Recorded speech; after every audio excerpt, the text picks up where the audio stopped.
Bismillahirrahmanirrahim. Uhayyikum jami'an bitahiyyatil Islam, tahiyatan mubarakatan wa salamatan. Assalamualaikum warahmatullahi wabarakatuh. Innal hamdalillah nahmaduhu wa nasta'inuhu wa nastaghfiruh wa na'udzu billahi min syururi anfusina wa min sayyiati a'malina may yahdihillahu fala mudhillalah wa may yudlil fala hadiyalah. Asyhadu an la ilaha illallah wahdahu la syarikalah wa asyhadu anna Muhammadan abduhu wa rasuluhu la nabiyya wa la rasula ba'dah.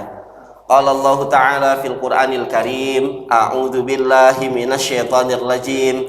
Bismillahirrahmanirrahim. Taha ma anzalna 'alaikal Qur'ana litashqa illa tadhkiratan liman yakhsha tanzilam mimman khalaqal arda was samawati al-'ula ar-rahmanu 'alal 'arsy istawa. Shadaqallahul 'azim. Amma ba'd. Yang kami hormati segenap pengurus DKM Musholah Al-Muharram, para asatidz, para guru, para sesepuh, tokoh masyarakat, para jamaah sekalian, bapak-bapak yang hadir pada malam hari ini. Semoga kehadiran kita ini dicatat oleh Allah Subhanahu wa Ta'ala untuk kelak kemudian Allah absen lagi di surganya kelak. Amin ya rabbal alamin. Semoga setiap langkah kaki kita dari rumah menuju musholah ini untuk sholat maghrib berjamaah, kemudian kita berzikir, setelah itu kita berdoa, setelah itu lalu kemudian kita mengikuti kajian pada malam hari ini. Semoga ini menjadi kemudian catatan sejarah kita untuk kelak kemudian Allah mencintai kita semua, Allah menetapkan kita semua yang hadir di sini, tidak ada satupun kecuali semuanya tercatat sebagai ahlul jannah. Amin ya rabbal alamin. Memang begitu Allah terhadap orang-orang yang dikasihinya, dicintainya. Amal yang kita lakukan ini, kalau kita hitung-hitung dari rumah kita, terus kemudian ke musholah, terus kemudian kita sholat, terus ikut kajian sampai entar isya, kira-kira makan waktu berapa lama Pak? 1 jam? Nggak nyampe sehari semalam ya, cuma 1 jam.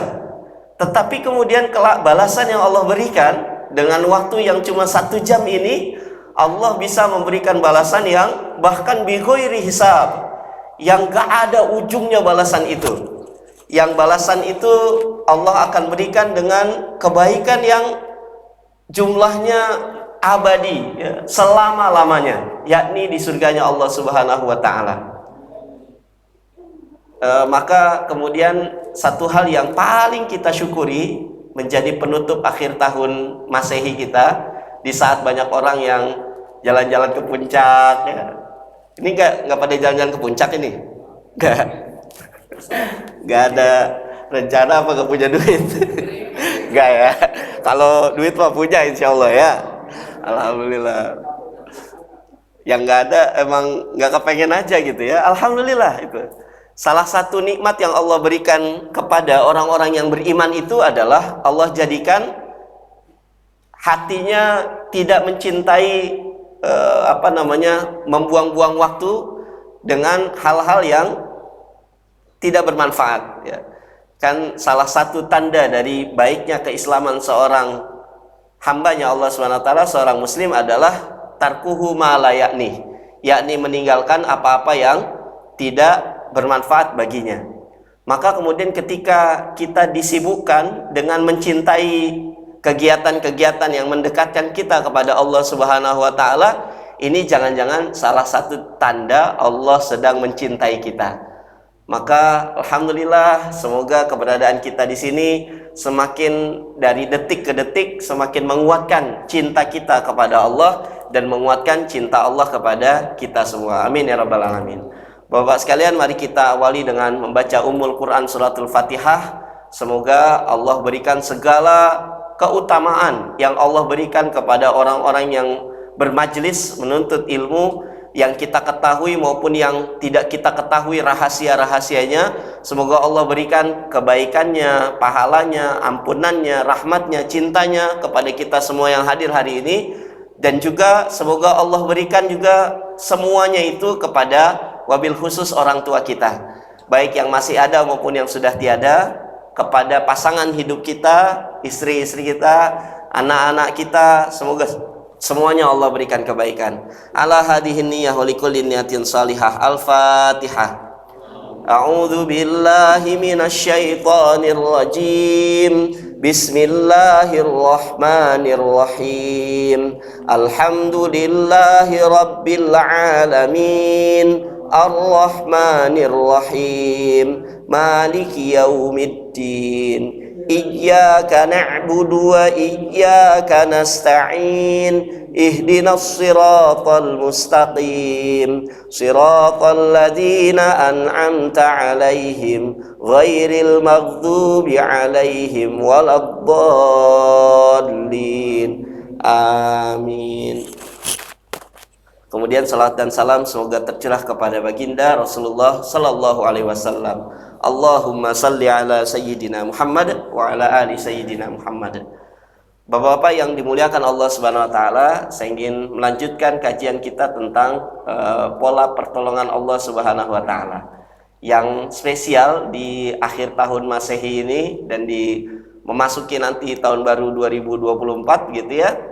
Yang paling kita butuhkan dalam melaksanakan segala aktivitas kita. Saya pernah bertanya kepada guru saya ketika memasuki tahun baru itu ya, baik tahun baru Masehi maupun tahun baru Hijriah, kira-kira Ustaz, apa yang kita minta kepada Allah Subhanahu wa taala supaya tahun depan jadi jauh lebih baik. Lalu kemudian beliau memberikan saran, minta setiap apapun yang kita lewati Allah ridho kepada kita, Allah membersamai kita, Allah menemani kita. Karena kalau Allah menemani kita, maka tidak ada yang sulit untuk kita lalui di kehidupan yang kita belum tahu ya. Bahkan 1 detik di depan kita itu kita nggak tahu apa yang terjadi. Bapak-bapak nggak tahu kan? 1 menit di depan saya mau minum nggak ada yang tahu. Nih, saya mau minum nih. Saya contohin nih. Bismillahirrahmanirrahim. Bismillah. Ada yang menyangka 1 menit yang lalu saya mau minum? Nggak ada yang nyangka ya. Saya juga nggak nyangka nih. Jadi akhirnya bisa minum. Apa yang ada di depan kita, baik itu nikmat, baik itu cobaan, baik itu ujian, baik itu hal yang menurut kita enak maupun yang nggak enak, atau yang kita sebut dengan masalah. Kalau masalah itu kita melewatinya ditemani oleh Allah Subhanahu wa taala, maka insya Allah itu tidak akan jadi masalah. Nah, saya pernah cerita kalau nggak salah ya, dulu waktu saya jadi dai cilik itu tahun 90-an, saya pernah diundang ke daerah Sukabumi. Saya lupa nama daerahnya, Nangka Koneng kalau nggak salah, daerah Parung Kuda. Tapi masih masuk lagi ke dalam. Itu tahun 90-an, masih banyak rumah yang listriknya tuh belum ajak gitu.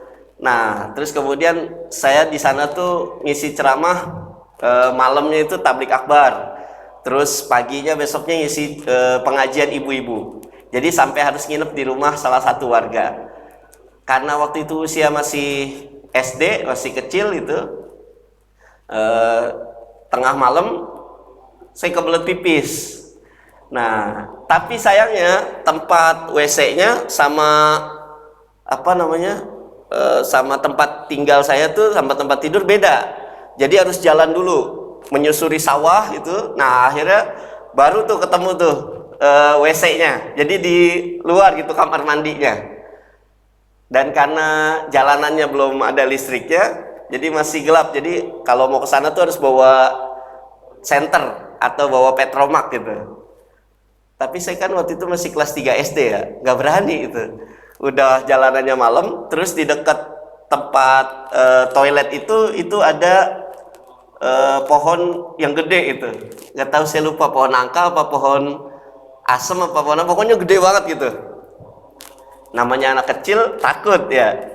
Masalah saya waktu itu adalah gelapnya malam sama pohon yang besar. Terus kemudian saya bangunin ibu saya, "Mak, mau ke toilet gitu." Ya udah, sana tuh. Itu toiletnya kan udah tahu karena tadi sore kan mandi di situ. Iya, tapi takut, gelap gitu. Oh, ya udah. Kalau gitu mak temenin. Akhirnya ditemenin. Pertanyaan saya, ketika ditemenin, saya jadi berani apa enggak? Jadi berani. Waktu itu masalah saya kan dua, gelapnya malam dan pohon yang besar. Maka pertanyaan berikutnya adalah, gelapnya malam itu hilang apa enggak? Apa masih tetap gelap? Masih tetap gelap. Pohon yang besar itu hilang apa enggak? Masih ada. Masih ada. Tapi kenapa saya berani? Nah, karena ditemenin. Terkadang orang-orang yang beriman, ya hamba-hamba Allah itu nggak lepas dari yang namanya ujian, masalah, penderitaan gitu ya, yang orang-orang anggap itu menderita gitu. Tetapi ketika Allah Subhanahu wa taala hadir untuk menemani, maka orang beriman itu merasa hatinya tenang, tentram, bahagia. Itulah yang disebut dengan sakinah. Huwallazi anzala sakinata fi qulubil mu'minin. Bisa jadi masalahnya masih ada, belum selesai, masih ada. Tapi kemudian apa yang membuat kita tenang? Karena ada yang menemani. Apalagi yang menemani itu adalah Allah Subhanahu wa taala. Maka orang-orang beriman bisa jadi dia punya masalah, utangnya banyak segala macam, utangnya masih ada itu.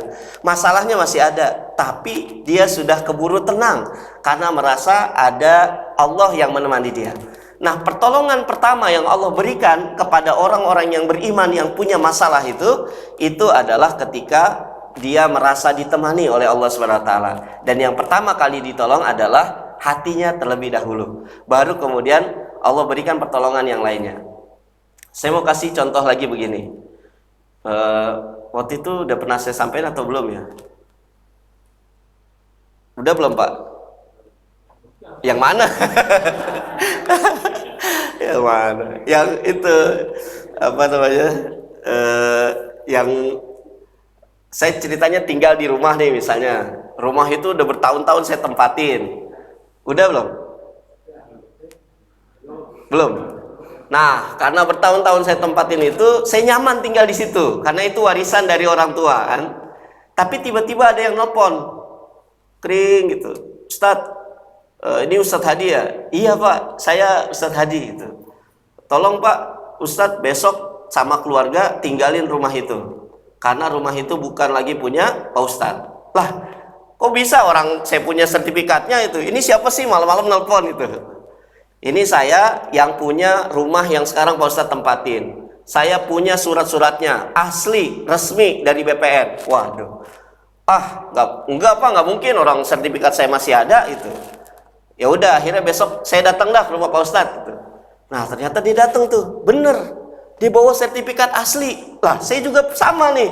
Sertifikat saya asli nih gitu. Kan dua-duanya ini nih, apa namanya? Adu keabsahan nih. Kira-kira mana yang bener? Dan kan di Jakarta sekarang begitu ya. Banyak orang yang punya dua sertifikat ternyata gitu. Jadi akhirnya jadi sengketa. Wah, Pak Ustadz, ini karena kita punya dua sertifikat yang sama, kalau gitu kita ketemu aja di pengadilan. Wah, saya bingung nih. Lah, bagaimana mungkin itu? Sementara saya nggak punya background untuk hukum dan lain sebagainya. Saya bingung. Sementara dia datang ke rumah itu bawa pengacaranya. Wah, bawa pengacaranya bukan cuma satu, ada 2, 3, 4 gitu. Datang ke rumah saya tuh. Ini pengacara saya nih, 1, 2, 3, 4 dikenalin sama dia. Kita ketemu minggu depan di pengadilan. Wah, kira-kira saya bingung apa enggak tuh? Bingung. Bahkan saya nggak bisa tidur, malam nggak bisa tidur, ya makan juga nggak enak. 2 hari, 3 hari menjelang hari keempat mau datang ke acara pengadilan itu, makin bingung, makin stres karena nggak punya backingan. Tahu-tahu tengah malam ada yang nelpon. "Halo, assalamualaikum Pak Ustadz." Gitu. "Waalaikumsalam, siapa nih malam-malam ganggu aja?" Gitu. "Saya Pak Ustadz Hotman Paris Hutapea." Waduh, lah Bang Hotman pakai assalamualaikum. Iya, kebetulan saya udah masuk Islam di Musola Al Muharram. Kira-kira kita amin gitu ya.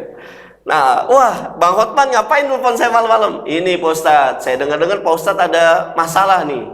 Ini nama Pak Ustadz ada di daftar sidang perdata. Wah, tanggal sekian, 4 hari lagi. Benar Pak Ustadz? Iya Bang Hotman, saya ada masalah. Udah Pak Ustadz, pokoknya tenang aja. Nanti biar saya sama tim saya yang jadi pengacaranya Pak Ustadz. Waduh. Kira-kira kalau dibilang gitu, Hotman Paris Hutapea nih sama timnya gitu. Udah pokoknya Pak Ustadz tenang aja. Pertanyaan saya, sidangnya udah mulai belum? Belum. Tapi setelah dapat kabar yang seperti itu, udah tenang apa belum? Wah, mendingan ya. Bahkan saya bisa tidur. Wah, tenang ini. Ada ahlinya yang bakal ngurusin ini kan gitu. Kadang gitu kan, sidangnya belum, masalahnya belum selesai, putusan sidangnya belum tahu siapa yang menang. Tapi kemudian sudah ditentramkan hati kita. Saya mau flashback lagi. Kira-kira kalau alur ceritanya beda bagaimana nih? Saya lagi nggak bisa tidur 3 hari, tiba-tiba ada telepon lagi. Kering, Assalamualaikum. Ustadz Hadi ya? Iya nih, siapa nih, malam-malam ganggu aja gitu. Sama kayak tadi tuh. Wah, ini saya Pak Ustadz Ragu Nasution. Wah, Ragu Nasution. Kenapa Pak Ragu Nasution? Iya, saya dengar Pak Ustadz punya masalah nih. Ya, ada daftar di daftar persidangan ada nama Pak Ustadz sidang perdata sengketa tanah, sertifikat tanah. Gimana Pak Ustadz? Tenang aja, nanti 3 hari lagi saya sama tim saya yang bakal jadi pengacara Pak Ustadz. Kira-kira saya tenang nggak? Lah, siapa ini, namanya aja Ragu Nasution. Lah, Bapak emang pengacara itu? Oh iya, saya lupa, saya belum kenalin diri. Nama saya Profesor Ragu Nasution SH. Saya ini gurunya Hotman Paris waktu di Australia. Waduh, ntar saya ajak juga tuh Hotman Paris biar ngurusin Pak Ustadz. Wah, kira-kira tenang nggak? Tenang. Kenapa yang kedua bisa tenang? Karena udah tahu, udah kenal siapa yang mau nyelesain masalah ini. Yaitu yang kita tahu dia ahlinya, ya, yang bisa menyelesaikan masalah kita. Nah, orang-orang beriman begitu juga. Kadang masalah dia masih ada dan belum selesai, tapi sudah Allah berikan ketenangan. Karena dia tahu bahwa yang akan menyelesaikan itu ada bersamanya, yakni Allah Subhanahu wa taala Al-Mudabbirul Amr, pengatur segala urusan. Yang semua masalah di atas muka bumi ini nggak ada yang nggak selesai kalau Allah sudah turun tangan, bahkan di luar logika manusia. Nah, ini yang akan kita cari 2024, apapun nanti masalah kita ke depan, mau sebesar apapun itu, mau bagaimanapun bentuknya, selama ada pertolongan Allah di dalamnya, selama Allah yang menemani kita, membersamai kita, yang akan menguraikan masalah kita, bahkan selesai sampai ke akar-akarnya, ini yang akan kita bahas pada malam hari ini. Dan saya kasih judul Jalan Tol Menuju Pertolongan Allah dan Hidup Bahagia dengan Al-Quran. Nah, ternyata guru saya waktu itu ngasih. Jadi ketika saya tanya apa nih Ustadz ya buat tahun depan biar lebih biar urusan-urusan selesai semua, nggak ada yang masalah, saya minta amalan ya. Terus tahu beliau bawa Quran, nih amalin. Lah gede banget, yang mana nih mau saya amalin? Semua katanya, semuanya. Ya. Waduh, masya Allah. Ternyata Al-Quran ya. Bahkan baru sekedar kalimat Bismillahirrahmanirrahim itu pun sudah mengundang pertolongan Allah Subhanahu wa taala. Nah, ini tadi saya mengawali dengan surat Toha ya, ayat 1 sampai 5. Nanti kita akan bahas di dalamnya tentang di sini kunci jalan tol yang Allah Subhanahu wa taala sediakan buat kita untuk menyelesaikan semua masalah kita, untuk kalau Allah memberikan pertolongan sehingga kemudian masalah kita selesai dan kita dalam keadaan hidup bahagia.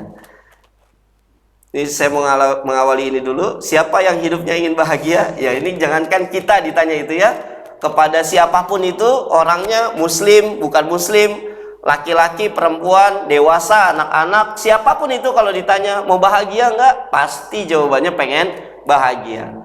Nah, bahagia yang seperti apa? Kita harus samakan dulu persepsi kita tentang makna bahagia ini. Dan karena bahagia ini bahasa Indonesia, maka kita merujuk ke Kamus Besar Bahasa Indonesia tentang makna bahagia menurut KBBI, Kamus Besar Bahasa Indonesia. Jadi di KBBI nanti kalau bapak-bapak searching atau Google gitu ya, atau kalau di rumah ada kamus bisa dibuka. Bahagia menurut para pakar bahasa adalah keadaan atau perasaan senang dan tentram, bebas dari segala yang menyusahkan. Jadi kalau nggak ada hal yang menyusahkan, maka itulah bahagia, gitu ya. Perasaan senang, tentram, bebas dari segala yang menyusahkan. Nah, terus kita dapetin bahagia ini di mana? Saya mau mereview sedikit. Ini sudah pernah saya bahas, Robert Holden dalam bukunya Success Intelligence. Di situ disebutkan ada fenomena sekarang ini manic society, di mana masyarakat sekarang itu serba sibuk, ya, hektik banget. Pergi sebelum matahari terbit, pulang matahari sudah tenggelam, itu ya, bahkan semua anak-anaknya udah tidur. Kerja mati-matian. Apa yang dikejar? Yang dikejar itu adalah harta, tahta, ya, wanita, kehormatan, dan lain sebagainya. Tapi dari sekian banyak orang yang diteliti, para pengusaha-pengusaha besar itu 90% lebih ternyata ujungnya justru tidak mendapatkan kebahagiaan. Yang didapat hanya keletihan dan ketidakbahagiaan. Sakit, baik fisik maupun non-fisik, ya. Menderita penyakit fisik tuh hipertensi, diabetes, jantung, dan lain sebagainya. Kemudian penyakit non fisiknya depresi, stres, hampa makna, kesepian, asosial, keluarga berantakan, dan berbagai dampak negatif lainnya. Ujungnya nggak bahagia. Padahal rumahnya kaya raya, megah, mobilnya banyak, pekerjaannya juga membuat dia status sosialnya tinggi, itu ya. Di teman-temannya adalah high class semuanya, tapi ternyata tidak bahagia. Karena memang ternyata definisi bahagianya orang-orang yang beriman itu ternyata tidak sesederhana yang ada di pikiran kebanyakan manusia. Rata-rata orang menganggap bahagia itu ketika punya pasangan yang setia atau bucin abis, ya. Atau memiliki anak, punya rumah sendiri, nggak ngontrak, punya motor, punya mobil pribadi, punya karir, bisnis, usaha lancar, tabungan banyak, bisa liburan kemana aja, kapan aja, terus kemudian gak punya utang, terus badan sehat, bisa haji umroh tiap tahun. Pertanyaannya, apakah ini kebahagiaan sejati? Jawabannya belum tentu. Bisa iya, bisa juga enggak. Apa ukurannya kebahagiaan sejati itu? Ya tentu kebahagiaan sejati berarti keadaan, kita balik lagi ke makna bahagia tadi, dimana keadaan itu senang, bahagia, yang nggak ada keadaan susahnya, ya.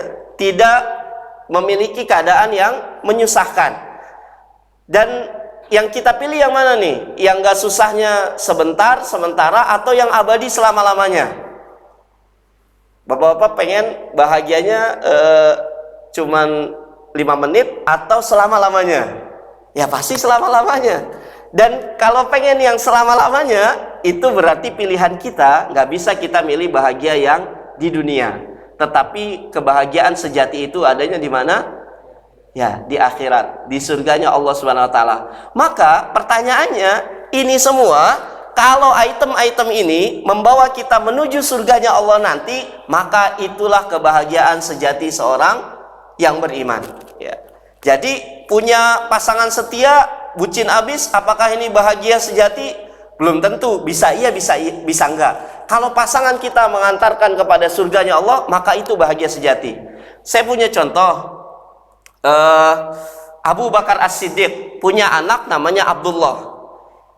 Ketika sebelum menikah, ini Abdullah ini pemuda yang cerdas, yang kalau ada panggilan jihad itu bersegera langsung. Terus kemudian juga pemuda yang kontribusinya pada dakwah Islam luar biasa. Bahkan membantu Rasulullah ketika Rasulullah berhijrah dari kota Mekah ke kota Madinah. Tapi setelah menikah, ya, selang beberapa waktu, ada riwayat mengatakan beberapa bulan, itu ternyata sama ayahnya ketika Abdullah ini menikahi seorang wanita, ternyata diminta untuk diceraikan. Ya, nama istrinya kalau nggak salah Atiqah binti Zaid, ya. Disuruh diceraiin. Kenapa disuruh diceraiin? Apakah keduanya rumah tangganya cekcok terus, berantem terus? Enggak. Ternyata ini rumah tangganya adem ayem. Bahkan bucinnya bucin abis, ya, kalau anak sekarang bilangnya gitu. Jadi ini kemana-mana gandengan tangan, gitu ya. jalan ke danau keliling-keliling gandengan tangan gitu. Beli cilok aja pegangan tangan misalnya gitu ya. Waduh, kemana-mana selalu berdua ya. Nah, pokoknya nggak bisa dilepasin. Nah, terus kenapa kok disuruh ceraiin? Ya, karena justru saking cintanya ini kedua manusia. Karena saking romantis keluarganya itu, saking adem ayem nggak pernah ribut sama sekali, justru diminta diceraiin oleh Abu Bakar. Apa penyebabnya? Bukan karena kecintaan mereka berdua ini, enggak, bukan. Tetapi karena cintanya itu sudah melebihi cinta Allah dan Rasulnya. Jadi setiap kali mau Abdullah ini mau ke masjid itu kata Atikoh, bang di rumah aja temenin ade pengen sholatnya sama abang. Nah kayak gitu. Akhirnya sholatnya di rumah, nggak jadi di masjid. Terus kemudian ketika ada panggilan jihad dari Rasulullah, hayya bil jihad, ayyuhal mu'minun, hayya bil jihad. Wahai orang-orang beriman, ayo penuhi panggilan jihad, mari kita jihad, mari kita jihad. Tapi ketika Abdullah ya pamit sama istrinya, Neng, abang mau jihad dulu ya, menemani ayah sama Rasulullah. Apa katanya? Abang, Neng nggak mau sendirian. Kayak gitu tuh ya. Akhirnya nggak ikutan jihad. Nah, menurut Abu Bakar ini sudah menyalahi konsep bahagianya nanti, karena yang dituju bukan bahagia di dunia, bukan cuma di rumah tangganya doang bahagia, tapi bahagia itu harus sampai ke akhirat. Maka disuruh ceraiin ya, Abdullah mulai sekarang ceraiin istrimu. Dan karena Abdullah ini anak yang solih, yang patuh kepada orang tuanya, maka akhirnya diceraiin juga. Dan ternyata setelah diceraiin ini Abdullah justru sakit ya. Sama Atikohnya juga sakit ya. Wah, dua-duanya pokoknya ini bucin habis. Tapi ketika keduanya berkomitmen ya bahwasanya tidak ada yang lebih dicintai kecuali Allah dan Rasulnya, dan Abdullah siap untuk itu, maka akhirnya kemudian diizinkan untuk rujuk kembali. Ya, jadi akhir ceritanya sih akhirnya rujuk lagi. Tapi kemudian memperbaharui ya komitmen berumah tangganya untuk keduanya saling komitmen baik. Jadi yang disebut sakinah, mawaddah warahmah, bahagia yang sejati itu bukan gak ada ributnya, tetapi apakah gak ributnya itu karena Allah atau bukan, mendekatkan dia kepada Allah atau bukan. Saya mau kasih contoh lagi. Banyak nih di Jakarta itu rumah tangga yang gak ada berantemnya suami istri sama sekali. Karena apa? Karena di awal mereka suami istri ini sudah komitmen, nanti kita nggak boleh ribut ya rumah tangga kita gitu, apapun yang terjadi. Dan bapak-bapak yang dimuliakan Allah Subhanahu Wa Taala, nauzubillah min zalik. Jadi ada sepasang muda-mudi yang itu mereka berkomitmen dari awal bahwa rumah tangganya nggak ada ributnya, masing-masing saling menghormati, dan mereka menikah bukan karena Allah, tapi karena hanya status sosial saja. Ya, supaya yang ini punya status sebagai suami, yang ini punya status sebagai istri. Dan mereka komitmen bahwasanya nanti kita mau jalan dengan siapapun terserah. Jadi kamu jalan dengan laki-laki mana boleh, saya jalan dengan perempuan manapun boleh. Dan kalau dibawa ke rumah pun boleh. Jadi bahkan mereka nauzubillah min zalik gitu ya, melakukan hubungan di luar nikah itu di rumahnya. Bahkan itu nggak ada ributnya sama sekali. Pertanyaannya, apakah yang gak ribut ini disebut sakinah mawaddah warahmah? Enggak, bukan. Kenapa? Karena memang tujuan menikahnya bukan karena Allah Subhanahu wa Ta'ala. Nah, kalau rumah tangga bapak-bapak ada berantemnya sama istri? Alhamdulillah ya. Itu, dan berantem itu bukan bukan tanda nggak sakinah, nggak juga, belum tentu juga ya. Tetapi kalau balik lagi kita itu ya, mengarahnya kebahagiaan yang kita cari itu di akhirat atau enggak, membawa ke akhirat apa enggak. Memiliki anak sama gitu juga ya. Kan punya anak, nggak punya anak itu ujian dari Allah Subhanahu Wa Taala. Kalau punya anak membuat dia makin dekat kepada Allah, maka inilah kebahagiaan sejati. Atau nggak punya anak tapi kemudian dia juga dekat kepada Allah, itu kebahagiaan sejati seorang mukmin. Punya rumah sendiri, nggak ngontrak, wah, apakah itu bahagia sejati? Belum tentu. Saya punya guru ya di Munzalan, itu Ayah Lukman namanya. Itu beliau sedekahnya setiap hari itu bahkan tonan hitungannya ya. Jadi sedekah beras ke pesantren-pesantren, ke tempat-tempat pengajian, ke masjid-masjid, ke duafa, itu sehari sampai 8 ton kalau nggak salah di Kalimantan. Nah, tapi beliau nggak punya rumah, ya. Rumahnya ngontrak, ya. Setahun kalau nggak salah 10 atau 12 juta itu setahun. Dan nggak punya mobil, tapi kalau kemana-mana ngisi-ngisi ceramah tuh selalu diantar sama Alphard gitu ya. Wah, pernah pakai Lamborghini itu. Nggak punya mobil, nggak punya rumah gitu. Tapi hidupnya bahagia-bahagia aja. Terus kemudian punya karir bisnis. Pokoknya intinya kalau ini membawa kepada kebahagiaan di akhirat, maka inilah puncak ultimate achievement kita, puncak kebahagiaan sejati kita. Dan ini saya mau ngingetin lagi, ini sebenarnya udah pernah kita bahas. Puncak kebahagiaan seorang muslim itu ada dua. Yang pertama di dunia, yaitu wafat dalam keadaan husnul khotimah, lalu di akhirat masuk surga berjumpa dengan Allah Subhanahu wa Ta'ala. Inilah kemenangan, kebahagiaan sejati seorang muslim, yakni ketika dia mampu menampakkan kakinya di surganya Allah Subhanahu wa Ta'ala, maka itulah kebahagiaan sejati. Apapun situasinya, apapun kondisinya, ketika kondisi itu, situasi itu mau enak mau nggak enak tapi mengantarkan ke surganya Allah, maka itulah kebahagiaan sejati. Kullu nafsin za'iqatul maut wa innama tuwaffawna ujurakum yaumal qiyamah faman zuhziha 'anil nar wa udkhilal jannata faqad faz. Siapa yang dijauhkan dari neraka, dia dimasukkan ke dalam surga, sungguh dia memperoleh kemenangan atau kebahagiaan sejati.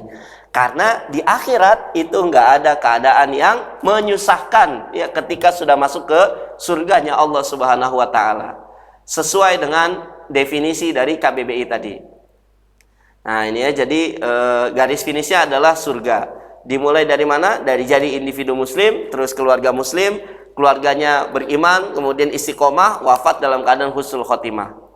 Nah, ini balik lagi ke tema kita, jalan tol pertolongan Allah dan hidup bahagia dengan Al-Quran. Tadi surat Toha ayat 1 sampai dengan ayat 5. Toha ini cuma Allah saja yang tahu artinya. Dan setiap ayat, ya, Fawatihus Suwar namanya, ya, setiap ayat yang diawali dengan huruf-huruf hijaiyah, itu pasti setelah itu Allah berbicara tentang Al-Quranul Karim. Contohnya ini Toha, atau misalnya Alif Lam Mim, Dzalikal kitabul la raiba fih. Inilah kitab Al-Qur'an yang tidak ada keraguan di dalamnya. Yasin, wal Qur'anil Hakim. Ya pasti bicara tentang Al-Qur'an. Nanti Bapak-bapak bisa cek gitu ya, di dalam Al-Qur'an tuh banyak Fawatihus Suwar itu ya. Ma anzalna alaikal qur'ana litasqa. Kami tidak menurunkan Al-Qur'an kepadamu supaya engkau menjadi susah atau menanggung kesusahan. Nah, ini kita lihat tadi makna dari KBBI, bahwa bahagia itu keadaan, perasaan senang, tentram, bebas dari segala yang menyusahkan. Jadi dengan kata lain, ini Allah udah ngasih clue nih kepada kita bahwa ya wahai orang-orang yang beriman, nggak usah khawatir ya. Masalah ini selalu ada, baik orang beriman atau enggak beriman, muslim atau enggak muslim. Ya jangankan kalian, para nabi saja yang paling dekat dengan Allah itu diuji dengan berbagai macam ujian. Makin tinggi derajat keimanannya, maka ujiannya makin berat, masalahnya makin gede gitu. Tapi tadi, kalau Allah sudah bersamai, kalau Allah sudah menemani, dan kalau Allah yang menyelesaikan ujian itu, maka nggak ada yang memberatkan bagi orang yang beriman.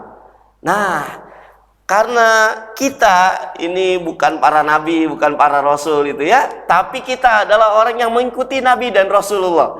Apa sih yang membuat Rasulullah SAW, nabi akhir zaman, nabi pemimpinnya para nabi, yang masalahnya paling besar dari semua para nabi yang ada, tapi kemudian beliau kok tenang-tenang aja melewatinya, beliau kok damai-damai aja? Rupanya Allah memberikan Al-Quranul Karim kepada Rasulullah SAW, yang dengan Al-Quran ini jaminan dari Allah bahwa Al-Quran ini tidak akan pernah membuat hidup kita yang memegangnya ini menjadi berkesusahan. Ma anzalna alaikal qur'ana litasqa. Nggak pernah sekalipun itu orang-orang yang berpegang kepada Al-Quran ini yang dekat dengan Al-Quran, baik yang membacanya, baik yang mendengarkannya, yang memahami maknanya, yang mempelajarinya, yang berjuang membelanya, yang menghafalkannya, siapapun yang berkaitan dengan Al-Quran, ma anzalna alaikal qur'ana litasqa, pasti gak akan pernah hidupnya diberikan episode yang disebut dengan susah. Illa tadhkiratan liman yakhsha, hanya untuk menjadi peringatan bagi orang yang takut melanggar perintah Allah. Tanzilam mimman khalaqal arda was samawatil ula. Al-Quran diturunkan dari yang menciptakan bumi dan langit yang tinggi. Ini saya sering sekali menyampaikan bahwa di ayat ini Allah sampai harus menunjukkan gelarnya. Jadi ini Allah nggak bilang ini tanzilam minallah, ini Al-Quran diturunin dari Allah. Enggak, Allah sampai harus menyebutkan siapa dirinya. Ini diturunkan dari yang menciptakan langit yang tinggi dan bumi itu. Seolah-olah Allah pengen bilang gini, wahai manusia, kalau bikin jagat raya beserta seluruh isinya, bumi, langit dan seluruh yang ada di dalamnya itu, yang jumlahnya triliunan itu, benda-benda di atas langit itu, satu sama lain aku yang atur sampai nggak tabrakan satu sama lain. Semua indah, berjalan sesuai dengan garis edarnya masing-masing. Nggak ada yang seruut itu, tapi nggak ada yang saling bertabrakan. Kalau untuk ngatur itu aja aku bisa, kata Allah, maka apalagi kalau cuman bikin kamu bisa makan, apalagi kalau cuman bikin anakmu bisa sekolah, apalagi kalau cuman bikin kamu punya kerjaan enak, apalagi cuman bikin kamu punya rumah, apalagi cuman bikin kamu naik haji, umroh, apalagi cuman bikin kamu punya ini, punya itu. Aku bisa, kata Allah.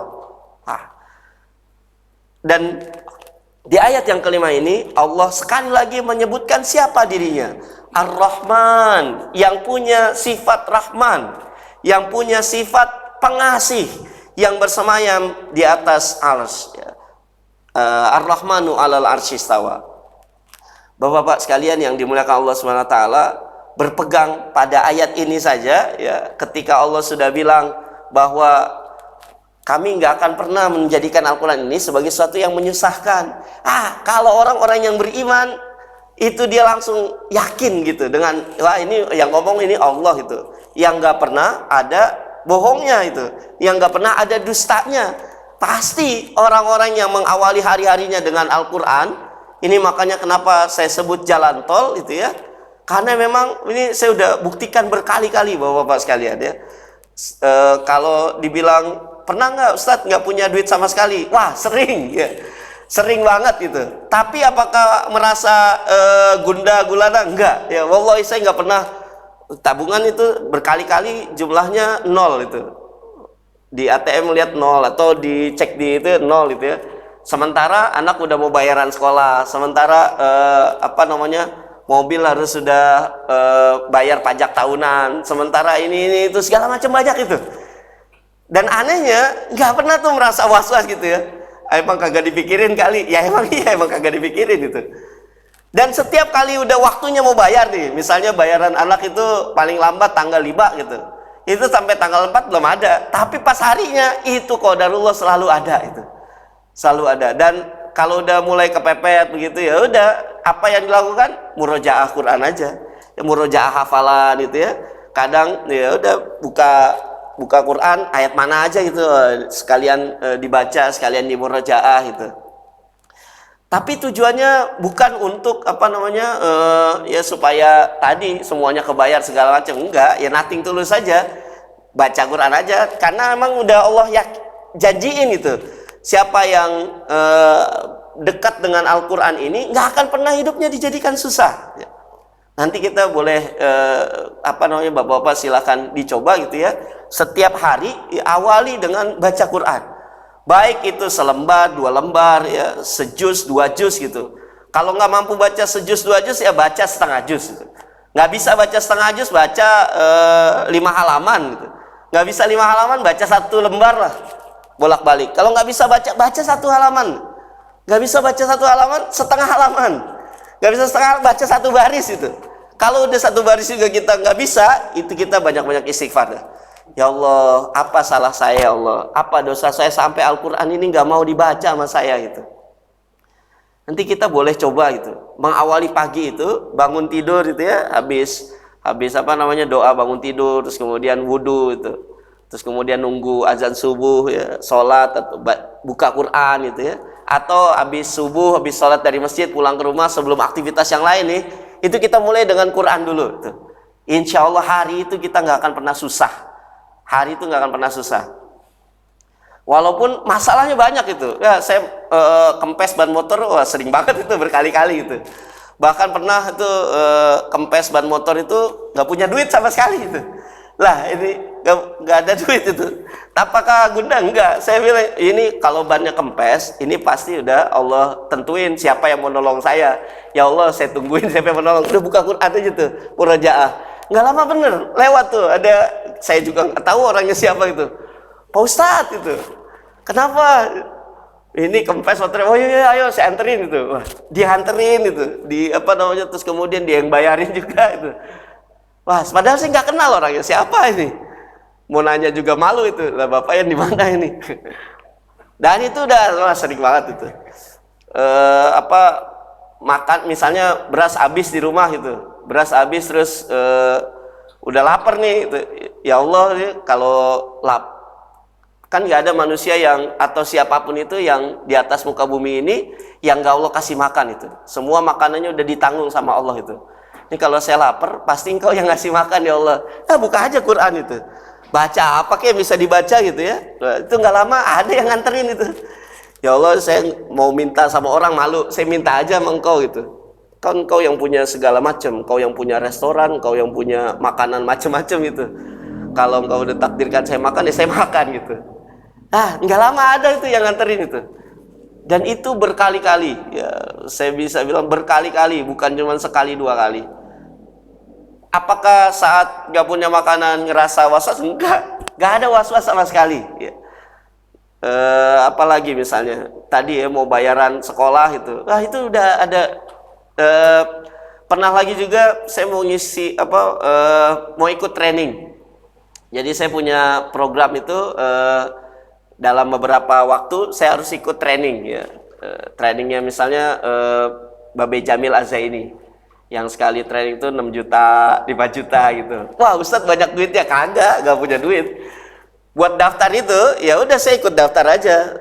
Tapi saya bilang ya Allah, ini kalau emang saya ditakdirkan ada di situ, pasti Engkau yang cariin bayarannya itu. Ya, saya gak usah mikirin, biar Engkau aja yang mikir gitu. Habis itu sehari dua hari belum ada itu, tapi begitu udah waktunya diingetin, Pak mohon maaf ini deadline terakhir untuk ikut jadi peserta, bayarnya jam 15 ya misalnya gitu, atau jam 17 gitu. Oh iya siap insya Allah gitu. Husnuzon aja sama Allah, ya Allah ini pasti Engkau udah nyiapin kalau emang saya harusnya ada di situ. Tapi kalau enggak ya nggak apa-apa, pokoknya yang manapun itu hamba ikhlas, hamba ridho, hamba terima ya, pasti yang terbaik darimu. Wah nggak lama itu ada yang transfer, Ustadz mohon diterima, ini saya ada kelebihan rizki itu. Nggak tahu saya emang udah niat kalau proyek saya jebol, saya mau kirim gitu ya. Nah ke salah satu guru saya, tapi nggak tahu yang ada di pikiran saya Ustadz Hadi nih gitu ya. Dan udah saya kirim dan jumlahnya itu lebih dikit dari buat misalnya training 6 juta, wah dikirimnya 7 juta gitu. Wah ya Allah ini Engkau baik banget nih, bukan cuma biaya trainingnya yang dibayarin, tapi ongkosnya juga dibayarin itu. Wah, banyak lah ya kisah-kisah yang lainnya, dan saya yakin bapak-bapak juga sering ngalamin yang model-model kayak begitu ya. Saya contoh lagi, saya pernah istri minta duren, minta duren nih. Terus nanya ke tukang durian, ternyata mahal. Durian montong, wah 240.000. 240.000 mendingan buat bayaran sekolah daripada beli durian itu. Terus bilang aja sama Allah, ya Allah istri saya pengen durian nih gitu, tapi saya gak punya duitnya itu. Tapi kan Engkau yang punya durian di seluruh dunia ini, durian terbalik Engkau yang punya ya Allah. Saya minta aja lah kepada Engkau itu. Sampai di rumah ya, nggak lama itu ada tetangga, Ustadz ini tadi istri saya mau ngidam duren, tapi begitu sampai di rumah katanya enak gitu. Wah, ada buat Ustadz Hadi aja lah gitu. Masya Allah, itu sering seperti itu. Pengen bakso gitu juga ya dulu tuh, pengen bakso rudal. Nggak punya duit juga itu. Tapi saya bilang lagi, ya Allah ini bakso rudal enak banget itu. Terus tapi nggak punya duit nih. Tapi kan yang punya ini engkau ya Allah, dan punya semua bakso di atas muka bumi ini engkau, masa nggak ada satu yang buat saya ya Allah itu. Nah sampai rumah nggak lama ada lagi yang nganterin tuh, saat nih bakso itu. Wah padahal nggak pernah minta ke orang itu. Nah yang seperti itu nanti bisa dicoba sendiri itu ya. Dan nyobanya itu bukan mau ngetes sama Allah itu. Wah ya Allah saya mau ngetes lah gitu ya. Jangan ya.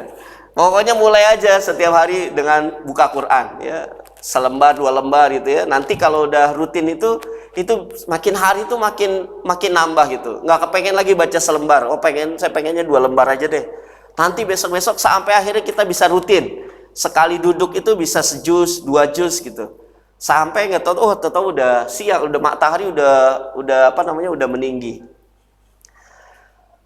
Baik Bapak-bapak yang dimuliakan Allah Subhanahu wa taala. Nah, mengikuti Al-Qur'an nggak pernah celaka, nggak pernah susah. Ini ada di surat Toha ayat 123 124. Fa imma ya'tiyannakum minni hudang famanittabi'a hudai fala yadhillu wala yashqa. Maka jika datang kepadamu petunjuk dariku, lalu apabila siapa yang mengikuti petunjukku, dia tidak akan sesat dan tidak akan celaka atau susah. Kalau ngikut Al-Quran, kita nggak akan pernah susah, nggak pernah celaka. Ya, terus kemudian waman a'rado an zikri. Nah ini ancaman dari Allah SWT. Siapa yang berpaling dari Al-Quran ini, nama lain dari Al-Quran itu kan az-zikra ya, pengingat.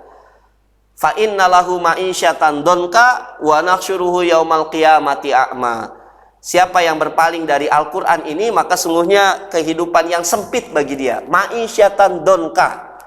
Bisa jadi duitnya banyak nih. Tapi kenapa merasa was-was, khawatir, waduh belum bayar ini, belum bayar itu, padahal duitnya banyak gitu. Dan sebenarnya kalau dibayarin itu juga bisa selesai gitu. Tapi Allah jadikan hatinya yang sempit sebenarnya. Dan gak selesai sampai di situ, wa nahsyuruhu yaumal qiyamati a'ma. Dan nanti akan dibangkitkan dalam keadaan matanya buta, padahal dulu di dunia bisa melihat. Ini artinya berarti orang-orang yang melupakan Al-Qur'an tadi, yang dalam satu hari seayat aja nggak dibaca itu. Padahal Al-Qur'an ada di rumahnya banyak gitu.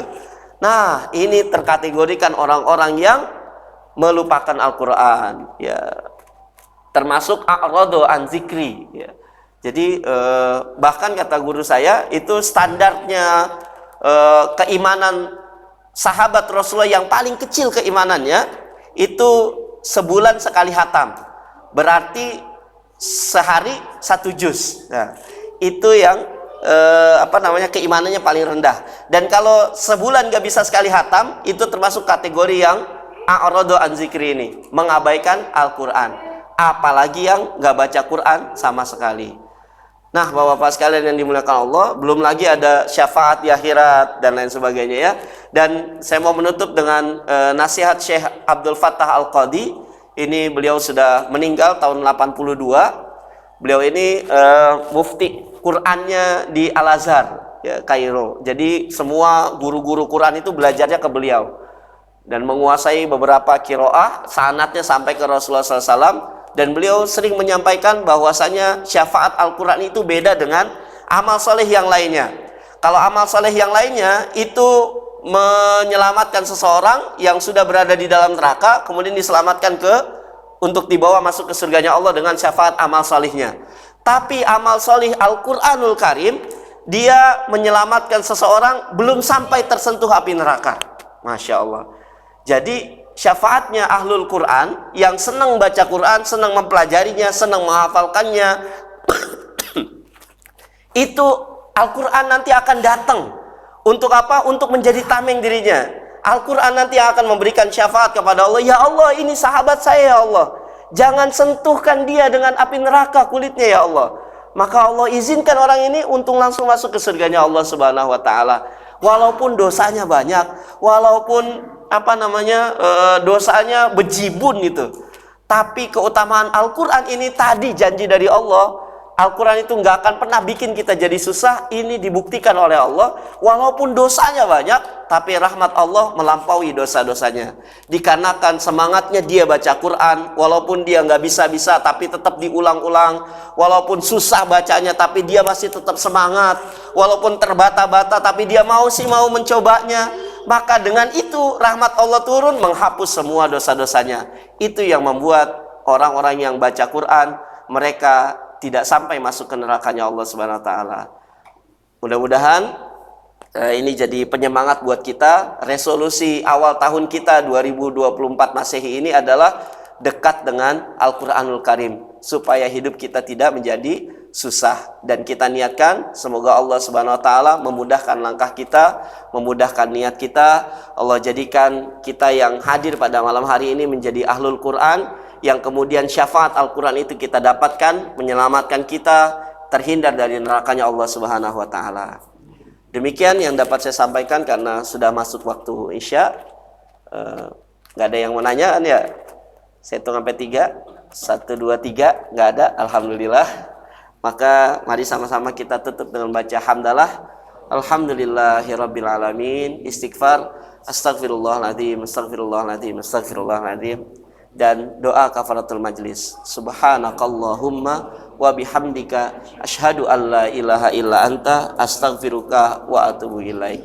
Billahi taufiq wa ridal inayah. Assalamualaikum warahmatullahi wabarakatuh.